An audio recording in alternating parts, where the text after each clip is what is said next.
So hi, hello, welcome back. It is I, the friend. Wait. Hi, hello. It is I, your friend. So I wanted to pose a question which has troubled me, let's say, for the past month. And the question is, why do people choose the safe job and not the passion?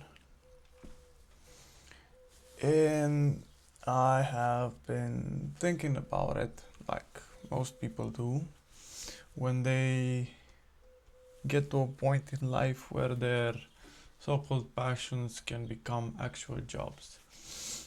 I mean, I didn't get to that point where I can make a job out of my passion. Because, firstly, you have to understand what you're passionate about, what you would like to do out of passion. And I realized that in this particular age of so much overstimulation and in this medium where you can basically compare every second of your life with the best version of somebody else's life. We live in a time where hopes and dreams don't come naturally, don't come from ambition, don't come from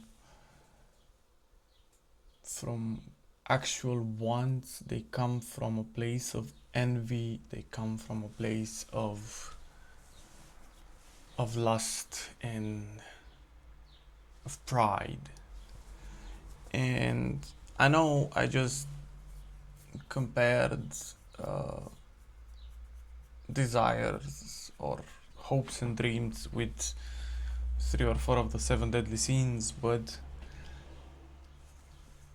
I don't know, I've just observed how things are in my presence and how people act and how they manifest themselves with others.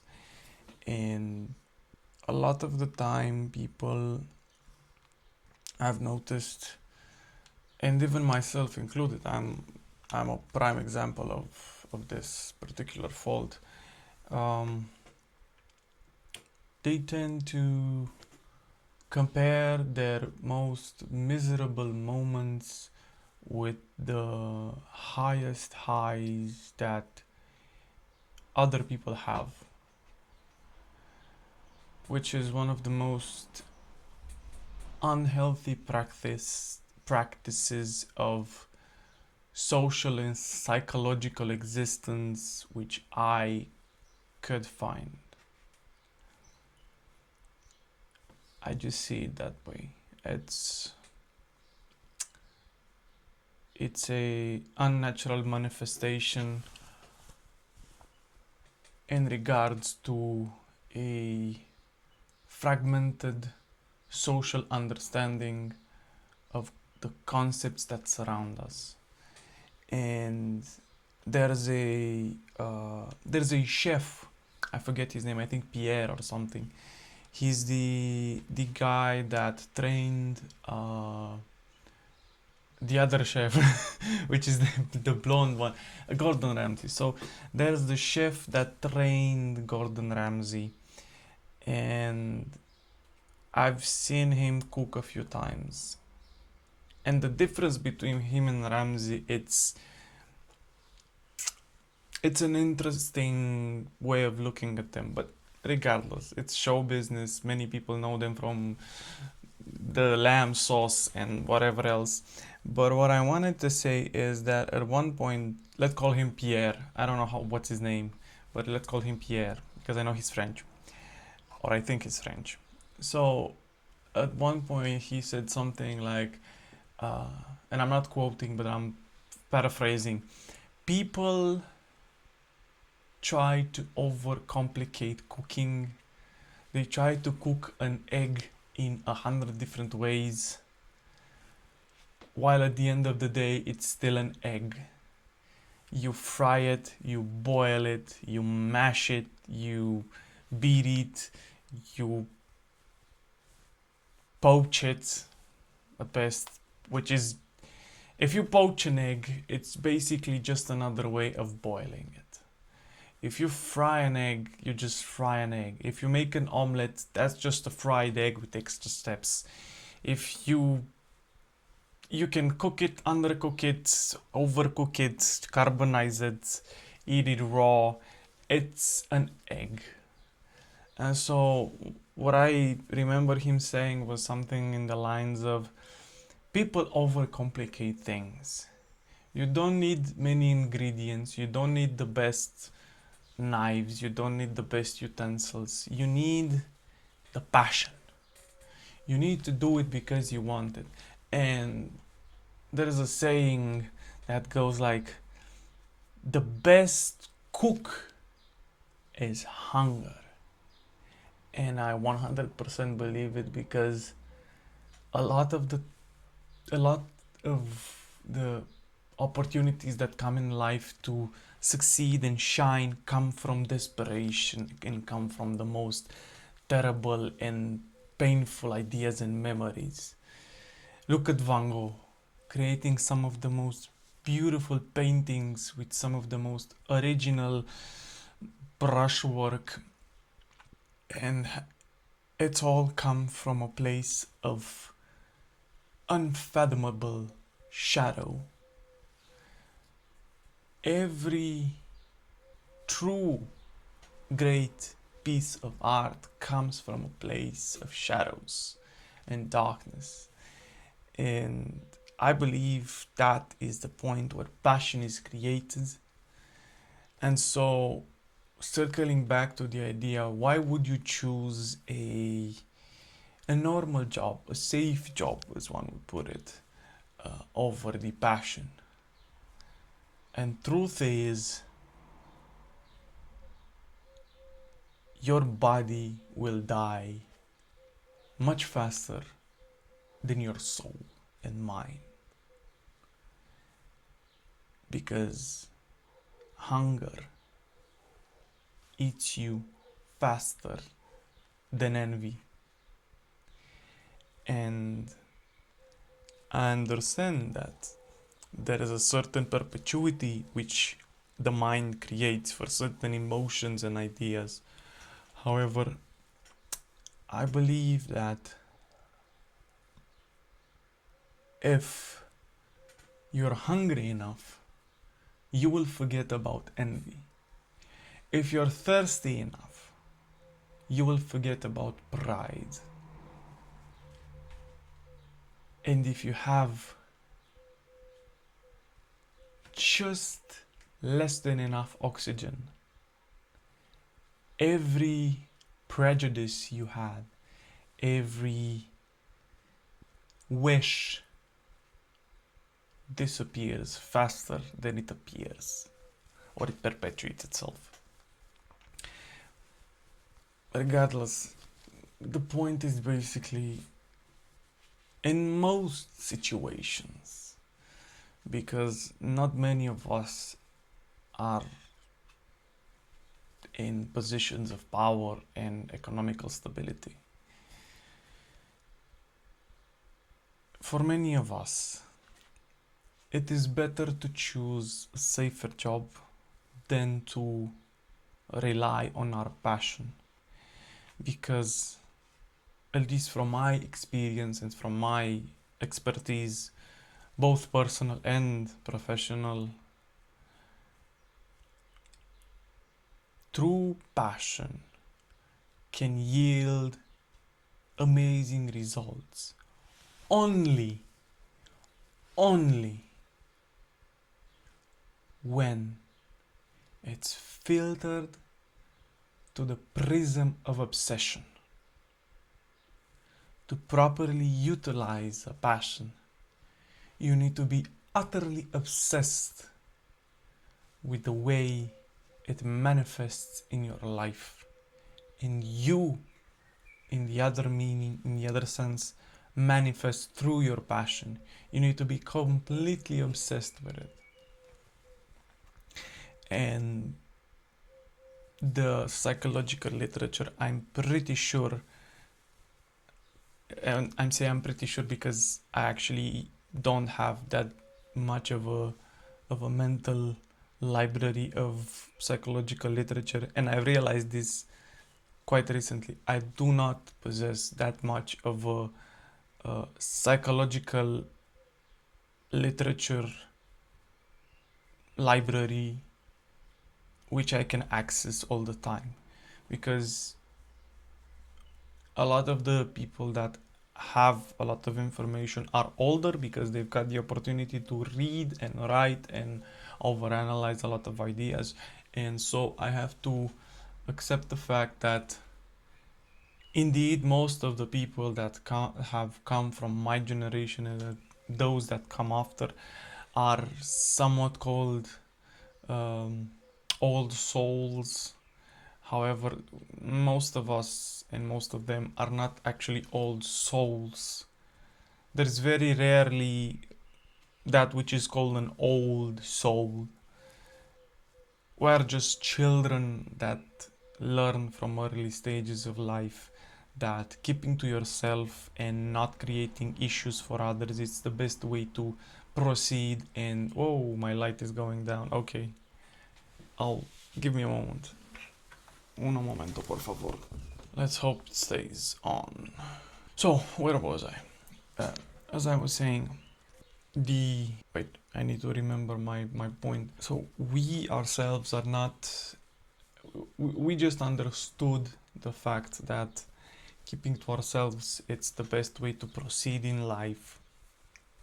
In most cases and most situations, it's the safest and the best way to manifest ourselves amongst the people which surround us. And people called us old souls or more mature because we just didn't create any problems. And so the adults that surrounded us basically wanted to do whatever they wanted to do, and so having an obedient and passive child was the best way for them to not worry about what's my kid doing, what's he playing with, what's he breaking right now, which was basically nothing. But paranoia, it's one hell of a sensation and creates many issues. Now, again, circling back to the point, I've noticed that a lot of my peers tend to keep to themselves, and I've noticed a lot of issues.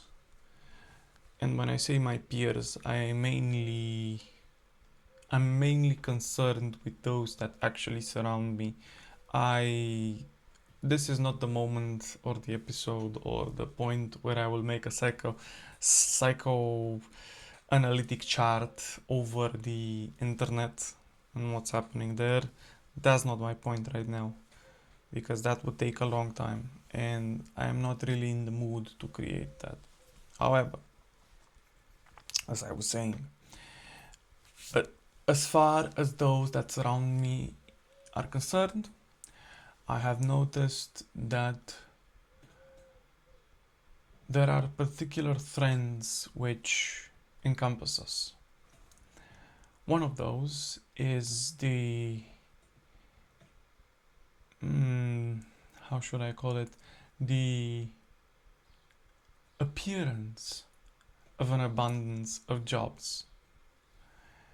By this, what I mean is that due to the level of inflation that surrounds us, most, if not all, of the so-called safe jobs that surround a young adult are jobs that have that create no possible means of independence. The minimum salary is not enough to live. Well, I guess My light has gone out. So I'm gonna, I don't know, I think I'm gonna change the location or something. Oh, my bad. BRB. Oh, so yeah, as it can be seen, I'm in my car because there's not really a lot of places around here where I can stay and talk. And at least in my car, it's not as hot as outside. And the general vibe, it's not that bad. And the lighting is okay. Let's put it this way. The lighting, it's still okay. Maybe some people cannot take me seriously if I talk like this or I stay like this, because I basically have a giant camera on my dash cam and dashboard, and it's rather uh, funny. Yeah. Uh, I don't really remember what I last said, but I hope I got my point across with the whole thing. I don't think this is gonna go into the vlog. I think this is gonna be a separate thing altogether, because I wrote down a few ideas in my trusty notebook, and this was one of the first. So the job I like versus the job with passion, or rather the job, I mean the passionate job, or versus the job with money that actually gives money. And whoa, it's really hot outside. It's really hot outside. It's like it's really hot. So it's so hot outside that if I go with my car and drive around outside, if I open the windows, hot air from outside, it's coming in and it's toasting me alive. And I've been in here for only a few minutes and I'm already sweating. But yeah. sorry for the rant inside of a different kind of video. But yeah, I've been tackling a few questions, and this was one of them. And I just wanted to put my thoughts into it and place them down in a proper video. And I know that there are people out there that have either the same way or a similar way of seeing the issue.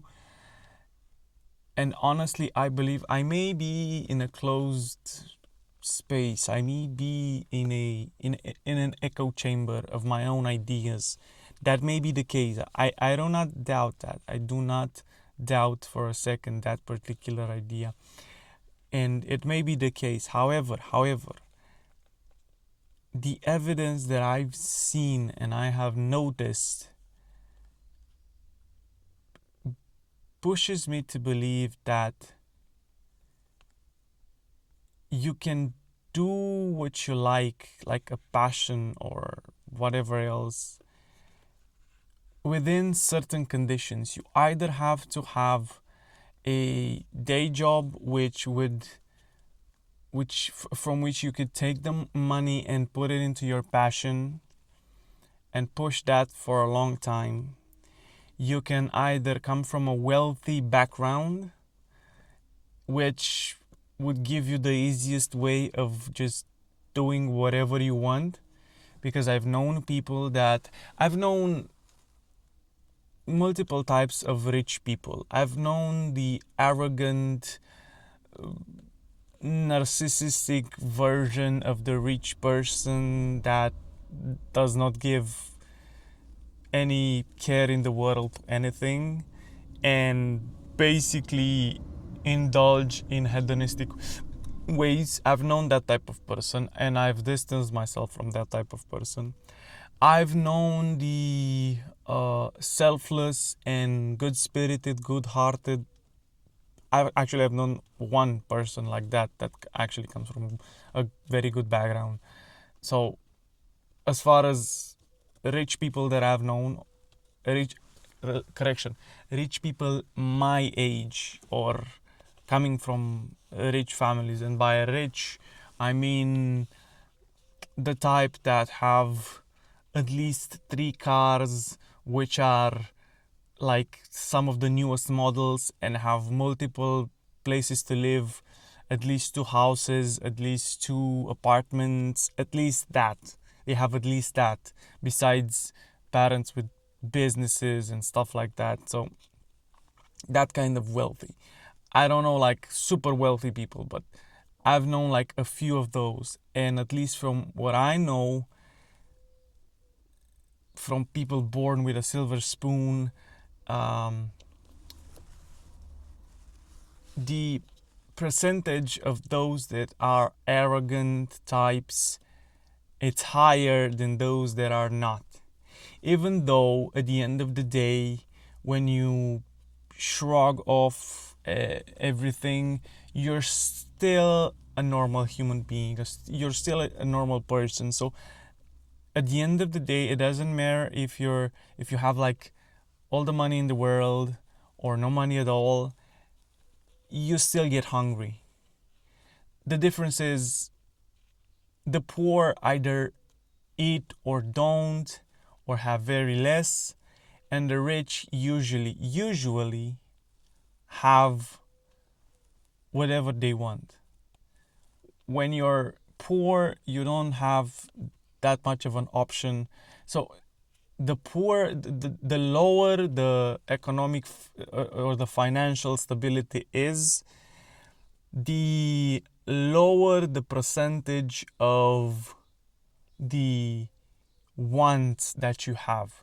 You want them, or you want the want exists, but you have to be realistic and know that you can take what you can take. Now, moving into into the other part. Uh, Sorry, that was me just rubbing my finger over some dust in the car. Moving to the other part, the other type of person with a silver spoon, the good kind, at least from what I found, it's rare. That's one thing. They're rare, but they do exist. And at the end of the day, they are still human beings like everyone else. So they're not completely good, but they have a tendency to be better morally and from a personality standpoint than other people. Now, oh, it's getting hotter and hotter. Now, what I wanted to point out is that you can either, I mean, not everybody can, but if you come from a wealthy background, you have more chances and more opportunities to do with your passion however you feel fit and whatever you like. If you come from a poorer background, you have a much lower chance to do that. And so realistically speaking, you you can enjoy your passion as long as you have a safe job. But it is, I find it at least, I find it very rare that people actually do their passion for a job. It either pays very poorly and they live a very unsatisfied life from a physical standpoint, and they usually spread misery around them to other people. Because to be poor and to engage in your passion, being poor, even if you're obsessed with it, it doesn't affect just you. It can create a lot of misery around you and create a very emotionally hostile environment, let's put it this way. at least from what I've noticed. Yeah, it's an entire issue. I don't want to end it here. I'm just trying to refine my train of thought. Just remembering what I was thinking about during the month and each point, each idea, because I usually don't write them down. But well, I'm usually in positions where I cannot write them down, so I'm in situations and circumstances where my idea. The point I'm trying to make with this particular sub point of or parentheses or sub point of inside of parentheses from the original argument is that I I don't know if it's just me or is multiple people or I believe it's a general issue. Procrastination happens in the most peculiar of times. So when the amount of effort that you have to put into a particular task exceeds a certain threshold, there is a mechanism which automatically proceeds inside of your psyche, which basically forces you to procrastinate by having your attention divided between the task at hand and whatever subconscious idea you have been cooking. And I'm cooking inside of my car, and this is horrible. Oh, my lip. Yeah, for anyone wondering what this is, well, some people know and figured it out, and for those of you who didn't, it's a small manifestation of herpes. More exactly, it's oral herpes, and it takes a few days to heal. It's horrible, and it brings me a lot of pain and discomfort. And I have decided that for as long as I have it, I'm not gonna do any physical activities or exercises. That is also an excuse I have because it is very hot outside. So this week, at least, it's the first break week that I have had in the past 35 or 36 days of almost continuous workout every day. And I shall start again hopefully on Monday. We'll see how my thing heals. It's not like I'm doing any exercises with my mouth, but the thing is, the higher the effort, the hotter I get, the more energy I consume and exude. And every single time in my life where I have pushed myself to do physical exercise and I've had an eruption of herpes at that particular moment, because I can explain how it works and whatever, but every single time it just made it worse. So it either made it spread or bigger, or it migrated to another place on my mouth. Fortunately, I'm well aware of how this particular virus functions, and I've found ways to combat it. However, during particular points in my life where I have a high level of cortisol in my blood and I am very stressed, or my immune system seems to have a lower point of activity, a small or an eruption of herpes is bound to happen. That's what happens. It's a virus. I cannot get rid of it. It's not something that I like. And I didn't get it by doing something inappropriate, for anybody questioning or asking this. Because I've had it for most of my life, and for the most part that I remember, I've had it, and I've always questioned and wondered why me and why I have it, because I've done nothing. I'm not saying I've done nothing wrong in my life, but I didn't do something that was wrong to have happened this, because I'm a very careful person. And I don't know if I told you about my blood work. Anyway, I'm going from the a philosophical question of job to this one. 2 more minutes, I promise, and I'm ending this. And this is not the vlog.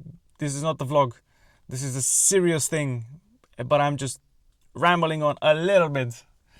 But I'll move on from this point. Just let me finish this.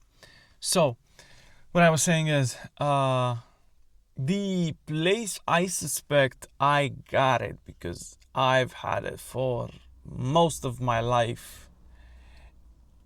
But I know for sure I wasn't born with it. Because neither of my parents have it. So the place where I think I got it, it's kindergarten. I believe I got it from kindergarten. And at least from the research that I have done and the information that I possess, and I have, one of the main ways of getting it is through exposure with either a surface that has been touched by an active eruption from another person, which spreads the virus, so through saliva most of the time, or through physical contact, which I suspect, and this is just my hunch. When I was little in kindergarten, some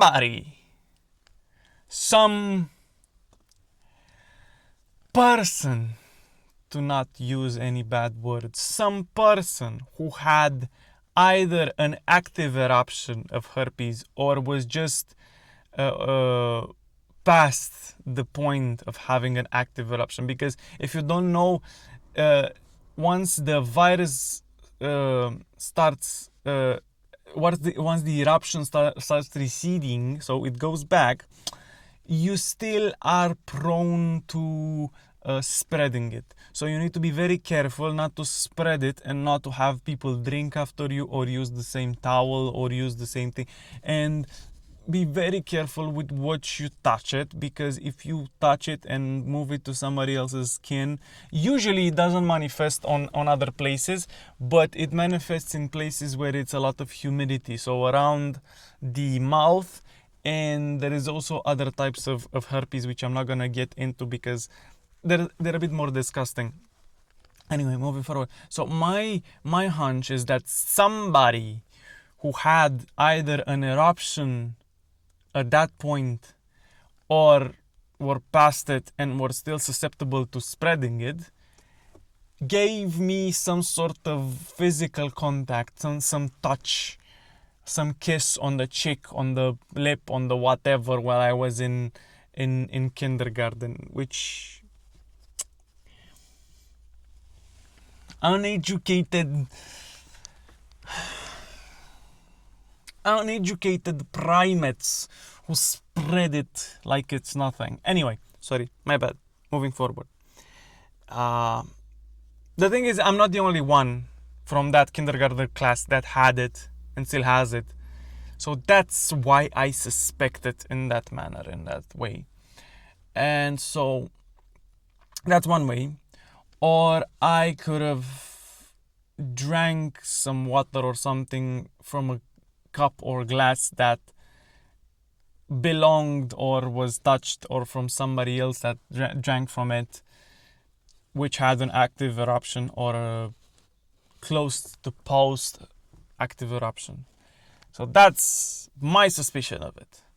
But yeah, one has to learn to live with his burdens in such a manner that his existence does not feel threatened by the burdens. and by his and he, I'm not referring to men, I'm referring to humans. Because the prepositional verb and the noun,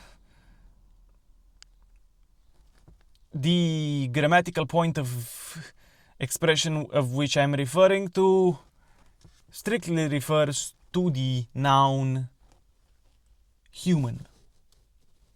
And by man, I mean human, because that's the original English definition, at least from what I am aware and I know. Anyway, this seems to be about a 30-minute video about the struggles of a job versus a passionate job, a money job versus a passion job. That's what I think what I'm gonna name this one. And like a 5-minute rant about herpes at the end. And why it's very cold, why it's very hot outside. Or rather, why it is very humid and warm outside. Yeah. I have other points which I will add either in my vlog. This is a pen. And I also have other points in my notebook, which I'm gonna read to you so that you can see the other parts which I'm gonna make. So this is gonna be part 1. And for part 2, it's gonna be about patience, about just wait and think. Now, part 3, it's gonna be about the fact that no one cares. No one cares. And we shall talk about social media and the anxiety provoked by social media, which is going to be a theme which will be a recurrent theme throughout everything. Now, as for the part 4, it will be about forcing yourself into social stuff. Very important.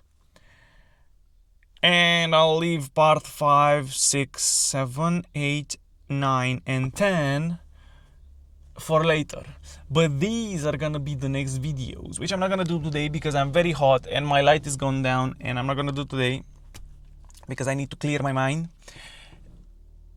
But those are the next parts. I hope you enjoyed at least this part. Cold air. And if any of these particular points require further investigation and talks about it, I will return to this point and this idea, and I will make a part 2 for the part 1. And it's gonna be a whole thing about it. Anyway, thank you for being here. Thank you for listening with me in my car. Oh, it's so hot. It's so warm.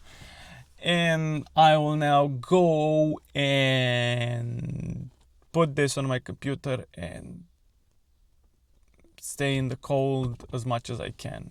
So stay safe, stay healthy out there. Try to keep cold and not go outside and not catch the sun beating you up on the head. And drink lots of water because you need it to survive.